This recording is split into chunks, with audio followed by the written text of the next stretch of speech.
Yo, yo, yo, yo, yo, Big Kish back up in here. Today we are going over rap's craziest conspiracies. This was a beautiful edit done by Luwasta. Man, yo, this video is very interesting, man. I came across it and I just thought that I should react to it with y'all. And yeah, y'all know I don't like holding y'all. Without further ado, let's get it. From Twitter users claiming that Eminem is an industry plant, to the rumor that Drake had XXX Tentacion eliminated, these are some of rap's craziest conspiracies. First, let's start with hip-hop's dark connection to the Illuminati. There's no artist in this industry that Oh, that's smarts right there. Bro he be cooking. He knows how to cook. that's doing major numbers with these platforms that haven't sold their soul. In 1971, the Illuminati's book trilogy would be released, reminding the world of the I never heard of this one. Yeah, I need to look this up. What y'all know about books like this? What y'all know about the pale, Behold the Pale Horse and all that? Willie Lynch and all that. I got some history people in here. My bad, I'm smacking in y'all ears. existence of the Illuminati, a secret organization comprised of the rich and powerful of the society seeking to control the world. The books were fictional adaptations, but were mixed in with enough truth to make it seem somewhat believable. However, by 1995, the Illuminati would make their first appearance in hip-hop through the rapper Prodigy in his line from I Shot Ya, saying, Illuminati want my mind, soul, and my body. Secret society, trying to keep their arms. This simple line was dished out in the middle of a triangle of beef involving Tupac, Prodigy, and Keith Murray. Unsurprisingly, the Illuminati rumors kicked off from there, since anything involving Tupac during that time spread like wildfire. It also didn't help that Tupac himself referenced the Illuminati in multiple songs. He even explained how he first heard about them in prison and was against what they stood for. That's why I put the K to it. Cause I wanted, the niggas is telling me about this Illuminati shit while I'm in jail, right? Like, the dollars, right. That's another way to keep your self-esteem low. That's another way to keep you unconfident. Right.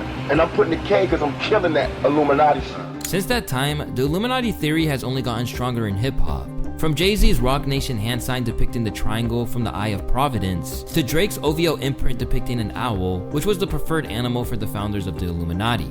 Everything down to Lil Wayne's tattoos and Kanye West's music video for Power have all been criticized by theorists for having satanic symbolism. But if you ask Kanye, it's all just a distraction from the real people who secretly run the world.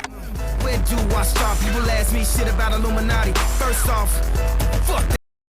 Hey man, I'm gonna tell you one thing about in the county jails and stuff like that. They heavy on that stuff in there. They are heavy on that stuff in there. And when you start to go down this rabbit hole of Illuminati and you're being oppressed and somebody's holding you down, you could get so far deep into that, whereas though it can take out your ability to go try to conquer the world. Because if you start studying this stuff too much, if you use it in a certain way, you can be defeated. It can defeat you because you'll be like, dang, I can't do nothing with myself because everything is already in control of somebody. Somebody's holding me back. So you got to be careful when you study this. You know, they said, heavy is the crown who holds the crown. Heavy is the head who holds the crown. However it should go. But y'all know what I'm saying. Be careful when you study and stuff like this. You know what I'm saying? Because it can take away your zeal to, go out and do for yourself. You know what I mean? You got to be careful.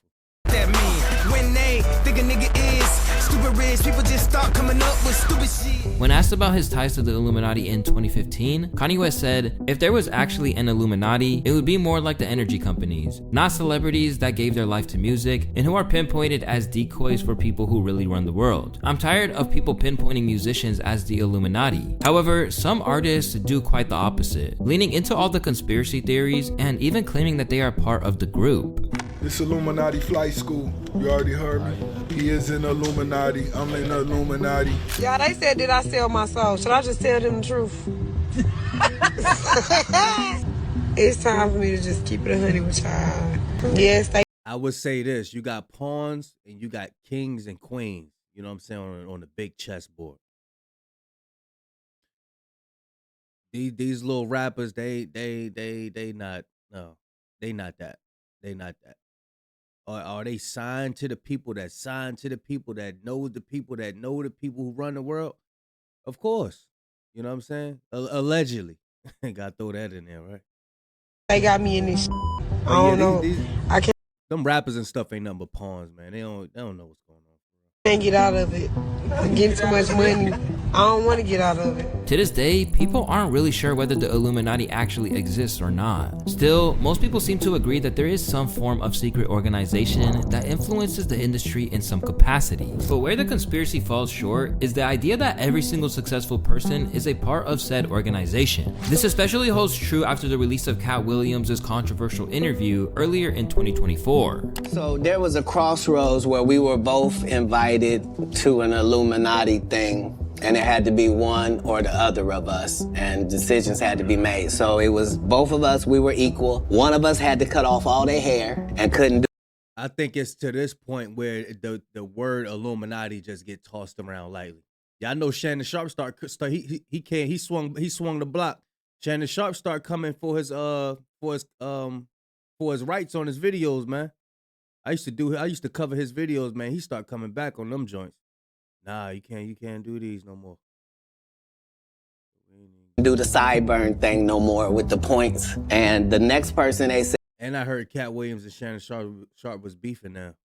Was going to get $200 million because they were going to pay him $10 million a movie to do 20 movies.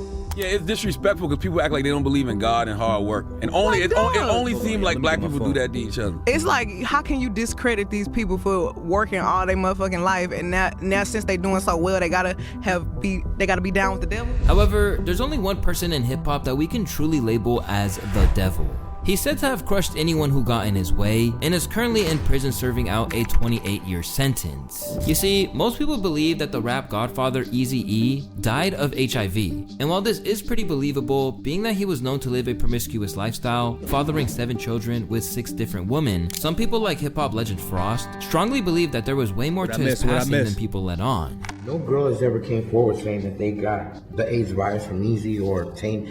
I'm gonna tell you what happened with Eazy getting AIDS, and I believe this to this day. And I don't care if you guys got it on film. You could tell the world. They gave him tainted needles with acupuncture needles that tainted him and gave it to him because he got hurt in Honda Valley on quad runners, and he was riding quads. And what happened is that someone, I won't say the name, but people know the name. I don't want to say that name because it's the devil's name. But, you know, another person in rap, if you know your history of rap, calls him a devil. So if you know your history in rap or West Coast rap, you'll know who I'm saying. What's weird about Eazy-E's death is just how quickly he succumbed to the illness. From a diagnosis in February to a death certificate in March, it didn't make sense for him to pass on that quickly, especially because he was said to be perfectly. And notice you don't never hear nobody leaving this earth for that cause no more. Like the only person I know leaving this earth for that cause is Eazy-E. That's crazy. For that stuff to be so crazy, that it's, you know what I'm saying? The AIDS. I don't know nobody who left the earth for that. But Eazy-E.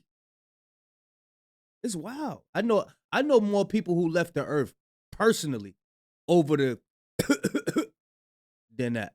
Fine and normal in the months leading up to the diagnosis. Another interesting thing to note is that his wife and kid born a year prior didn't get the disease. How could somebody die that fast of AIDS? Have you even heard of somebody dying in 2 weeks of AIDS, bro? Come on, man. This is unheard of, bro. It was like, I'm in the hospital. I contracted the AIDS virus. 2 weeks later, March 26th or whatever, I fall out and I die. To give some context as to why this theory holds some water, it's important to. Then whoever put that out there then put a stain on his name like that. You know what I mean? As soon as you mention the name Eazy-E, like to a regular person, the only thing you think of is he got the virus. Put that stain on him like that. To note that the late 80s to early 90s were a time where the entire hip-hop scene was being run by the NWA crew, who were signed through Eazy-E and his Ruthless Records label. However, things went sour between his crew when Dr. Dre figured out they were getting exploited by Eazy-E and his manager Jerry Heller. Dr. Dre tried to leave the predatory deal, but was denied exit by Eazy-E. And that's when Dr. Dre brought in Shug Knight, a retired football player with a lot of street ties, who was just dipping his feet into the music industry. He was brought in to handle the situation and get Dre out of the contract with Ruthless Records so he could sign with Death Row. But this would mark the beginning of Shug Knight's notorious run in the music industry. It was said that he allegedly threatened Eazy-E and his manager with baseball bats, and when he didn't give in, Shug Knight pulled a piece of paper with his mom's address on it, forcing him to release Dr. Dre. After this, it was said that Eazy-E was planning to get rid of Shug Knight. But Eazy-E wasn't no punk though. Shug Knight wasn't able to do that bully stuff with Eazy-E. Eazy was not no punk. But was convinced not to by his manager since they were still making a ton of money off selling records, and it wouldn't be worth it if he ended up in jail. But sadly, it seemed like the devil got him first, after recording Real Motherfucking G's, which was a diss track on Dr. Dre. Fast forward all these years later, and now there's a long-running conspiracy theory that Shug Knight was actually the one who killed Eazy-E by injecting the NWA legend with AIDS. And this theory would only intensify in 2003 when Shug Knight made an appearance on Jimmy Kimmel Live following his release from jail. During the interview, he shockingly revealed that his preferred method of eliminating someone was by injecting them with AIDS, rather than shooting them, and even referred to it as the Eazy-E thing. It's a new thing, right? Yeah. See, if somebody gonna do something about it, see, technology is so high, right? Right. So if you shoot somebody, you go to jail forever. So the kids, you don't want to go to jail forever, right? So they got this new thing out there. People sell them all the time. They got this stuff they get blood from somebody with AIDS. Yeah. And then they shoot you with it. Oh, so that seems bad. That's a slow death. Yeah. An Eazy-E thing, you know what I mean? Yeah. Oh, no. Okay. However, one of the group's main members, Ice Cube, broke his... You heard the crowd, it was like, oh, nah, man, man, look, keep your beefs and stuff in the house, y'all. Silence on this... Don't be on Facebook, Instagram with all your beefs and stuff, and that you could talk to your brother or sister and get it over with.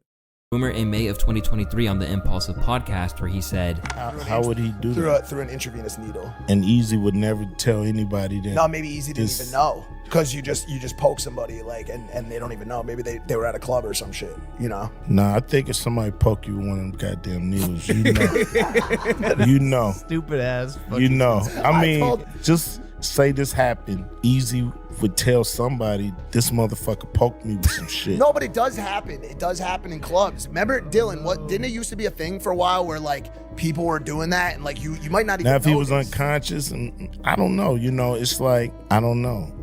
It just sounds crazy. If Eazy would have known he got poked, he would have said something. If he didn't know he got poked, then the conspiracy lives on. It wouldn't be a hip-hop conspiracy video if we didn't talk about one of the most controversial artists to ever emerge from the genre. As Eminem rapidly began dominating hip-hop since he teamed up with Dr. Dre and Jimmy Iovine in 1997. Eminem got conspiracy going on with him? Let's see. Some people believe that his placement in the game was orchestrated by the elites. And instead of him making it to the top through his lyricism or song-making abilities, the white... I don't know. They're gonna have to break this down for me. I would say this. I say Eminem, he came from Detroit, he got it out the mud. But when he got on, it's a possibility that he was handpicked. Like, yo, let's get him, let's just bring him in there. Because back then there was a lot of white rappers. He wasn't the only white rapper. Now, if I could see if they were saying he was handpicked, like, yo, let's just get him. I don't care which one it is. And that's probably why he came out with all them doubles in that Slim Shady video. He had all them Slim Shadys lined up, saying that it's more than him. It's more white rappers out there. He just got picked. He just so happened to get picked. But I don't know. Eminem could rap his ass off though. So I want to see how he swing this. Let's get it. Rapper from Detroit, Michigan became one of the earliest examples of industry plants infiltrating the music scene. According to Wikipedia, the term industry plant commonly refers to musicians who quickly find success regardless of skill or merit, and purposely describe themselves as self-made and independent despite being heavily supported by a record label or having other resources and connections to the music industry that they intentionally hide, while also being more focused on business. It says the term industry plant commonly refers to musicians who quickly find success regardless of skill or merit. Eminem got skill though. He got skill.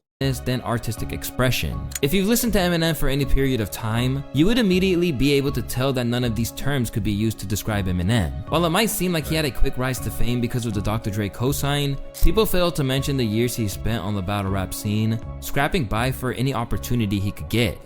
Grade can come from anywhere. When the intern in my office says to me, I saw this guy at the rap battle last night. I said, if you get me a CD, I will give it to Dre.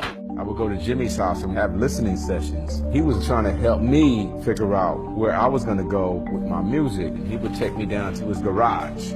There was cassette tapes everywhere. And I remember him picking up this cassette tape. He pops this in. And I was like, what the fuck and who the fuck is that? Rewind that, play that again. It's no surprise that industry greats like 50 Cent always seem to come to M's defense whenever people cast doubt on him because of his race. Hip-hop is black music, without question. And unfortunately for some people, it's tough to accept that you got a white artist that does it better than black artists. It is what it is. You know, and you could put either one, you could get whoever you feel. Does it better than some black artists. Some, not all. I know some rap artists, some black rap artists that would tear Eminem out the frame, right? I don't care about no numbers, no nothing. I got a list that'll tear Eminem up. Feel like it's the best black artist and stand them face to face. Matter of fact, y'all let me know who y'all think could get at Eminem. Y'all let me know of a black artist. Y'all write in the comment section what black artist that can get at Eminem. We ain't talking about no numbers. We ain't talking about no, just pure lyricism. Y'all let me know. In a room with him, and he will eat that alive. Right now, if you had them prepare themselves in whatever way they would have to prepare themselves to come to battle, and I bet you. And you can't use Kendrick Lamar. You can't use Kendrick Lamar. I want to see how deep y'all library is. I bet what I have, everything I have. But this doesn't stop people like Lord Jamar from trying to discredit Eminem's entire career whenever he's in front of the camera. And at the end of the day, a lot of their success comes from the machine's bias towards their skin color. And they have to know that and realize that. Don't let your fucking sales fool you, because sales have nothing to do with how good you are. That's just how sellable you are. That's just, you're easy to sell. That doesn't mean you're quality.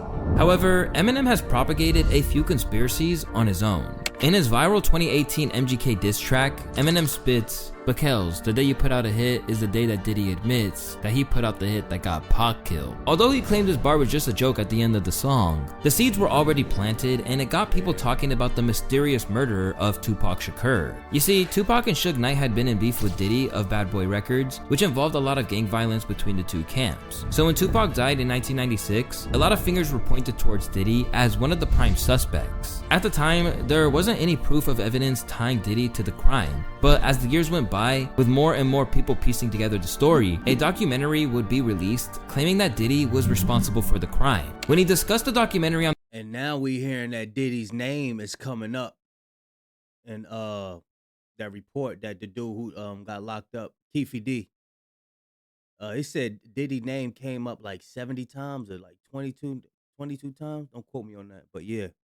I'm gonna go and end it right there. Y'all go check out the video for yourself because I don't want to take the whole video. You know what I mean? That defeats the point to a reaction. You know what I mean? But his name, I will put a link in the description.